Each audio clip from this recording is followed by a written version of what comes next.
去旅行學數學。今日我哋嚟講下希臘神廟。一講起希臘嘅建築，你哋會唔會即刻諗到，哇，有好多柱呢？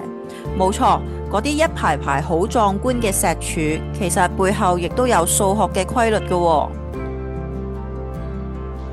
希臘神廟最出名嘅兩個特色，第一就係外圍呢係會俾啲柱包住嘅，而第二呢，佢哋個屋頂呢係三角形嘅喎。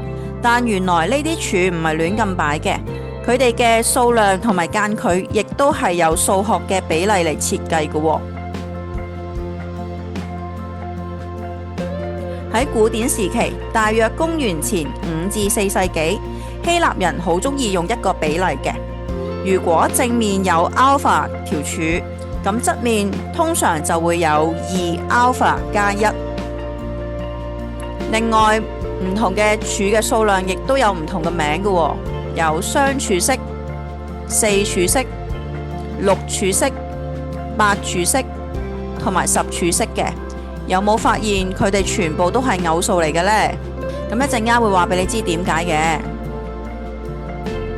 舉個例子啊，如果正面有6條柱，咁側面就會有2乘以6再加1，即係有13條柱嘅。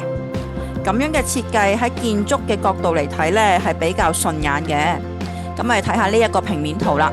咁入口前面呢度呢，有6條柱嘅，1、2、3、4、5、6。咁睇下旁邊咯，有幾多條柱呢？1、2、3、4、5、6、7、8、9、10、11、12、13，真係有13條柱喎。不過要留意，唔係所有嘅希臘神廟都係跟2 alpha 加1呢條公式嘅。去到希臘化時期，即係亞歷山大大帝死咗之後呢，好多時建築師都會根據空間、視覺效果或者地勢需要去改變呢啲柱嘅數量嘅，咁就唔一定係用2 alpha 加1啦。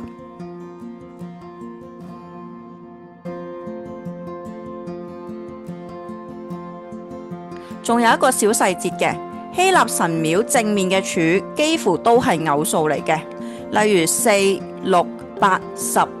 咁點解唔用基數呢？因為正中間要留翻個位置俾大門口。如果係基數，咁中間嗰條柱就會擋住咗個門口噶咯。而且你會發現呢，門口旁邊呢兩條柱嘅位置呢係相距比較闊少少噶，咁呢就方便啲人去進出啦。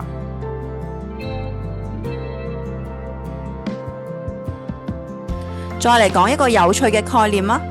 呢個 M 就係圓柱底部半徑做單位嘅，咁要用嚟決定呢柱與柱之間嘅距離嘅。咁呢度有條柱，咁呢個就係個底部啦。咁底部係一個圓形嚟嘅，而呢個圓形嘅半徑呢，我哋稱之為 M。有幾種常見嘅排列方式嘅，第一種係密柱式，咁佢柱嘅距離呢係3M 嘅。咁頭先講過啦，柱嘅底部係一個圓形嚟嘅，咁佢嘅半徑呢，我哋稱之為 M。咁如果柱與柱之間佢係有3個 M 嘅，就係密柱式啦。而雜柱式呢，柱與柱之間係有4個 M 嘅。正柱式呢，柱與柱之間係會有4.5 M， 1、2、3、4。咁呢會再有半個 M 嘅。格柱式，柱與柱之間呢就有6個 M， 1、2、3、4、5、6。而疏柱式啦，柱與柱之間就會有7 M， 1、2、3、4、5、6、7。最後啦，亦都有更寬鬆嘅疏柱式，咁呢佢就有8個 M 嘅喎。1、2、3、4、5、6、7、8。